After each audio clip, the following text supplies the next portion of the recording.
Praise the Lord. கர்த்தருடைய நாமம் மகிமைப்படுவதாக. கடந்த 5 மாதங்களும் நாம் கடந்து வந்து 6வது மாதத்தில் நாம் வந்திருக்கிறோம். கர்த்தர் கிருபையாக இந்த மாதத்தை நம்மளுக்கு கூட்டி கொடுத்திருக்கிறார். கர்த்தர் இந்த மாதத்தில் நம்மளுக்கு கொடுத்திருக்கிற வார்த்தையை நாம் தியானித்து நாம் செல்வோம்.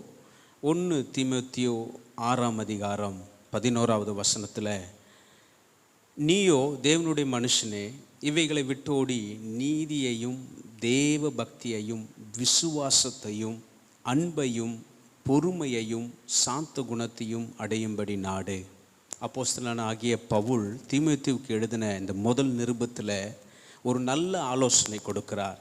இந்த மாதத்தில் அதே போல் நம்மளுக்கும் கர்த்தர் இந்த வார்த்தையை நம்மளுக்கு கொடுத்துருக்கிற இந்த மாதத்தில் நம்ம எப்படிப்பட்டவர்களாக இருக்க வேண்டும் என்று நீங்கள் வாசித்து பார்த்தீங்கன்னா, அதற்கு மேல் இருக்கிற வசனங்கள், அதற்கு கீழ் இருக்கிற வசனங்களை வாசிங்க.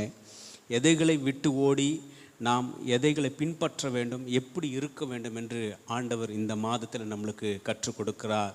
ஒரு 6 காரியங்கள். நீதியை செய்ய வேண்டும், தேவ பக்தியை அடைய வேண்டும், விசுவாசத்தை காத்து கொள்ள வேண்டும், அன்புள்ளவர்களாக இருக்க வேண்டும், பொறுமை உள்ளவர்களாக இருக்க வேண்டும், சாந்த குணம் உள்ளவர்களாக இருக்க வேண்டும் என்று ஆண்டவர் விரும்புகிறார். இதை விரும்பும் போது கர்த்தர் எல்லா காரியத்தையும் நம்மளுக்கு வாய்க்க செய்வார், கைக்குடி வர பண்ணுவார். அதே மத்தேயு வசனத்தில் வாசிக்கிறோம், முதலாவது நீ தேவனுடைய ராஜ்யத்தையும் அவருடைய நீதியையும் தேடுங்கள் என்று.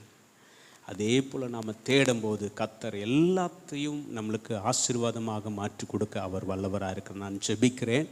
ஆண்டவரே, இந்த மாதத்தில் எங்களை கொண்டு வந்திருக்கிறீர்.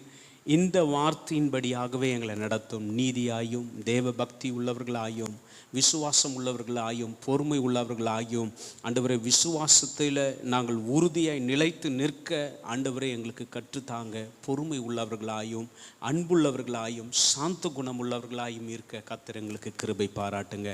இதை நாங்கள் பின்பற்றி நாங்கள் நடக்கும்போது ஆண்டவரே, எங்களுடைய தேவைகள் சந்திக்கப்படும். கர்த்தர் எங்களோடு கூட இருந்து எங்களை நீ நடத்த வல்லவராக இருக்கிறீர். அதற்காக நன்றி செலுத்துகிறோம். உம்மை மாத்திரம் நாங்கள் உயர்த்துகிறோம். இயேசுவின் நாமத்தினால கேட்கிறோம். ஆமென். God bless you.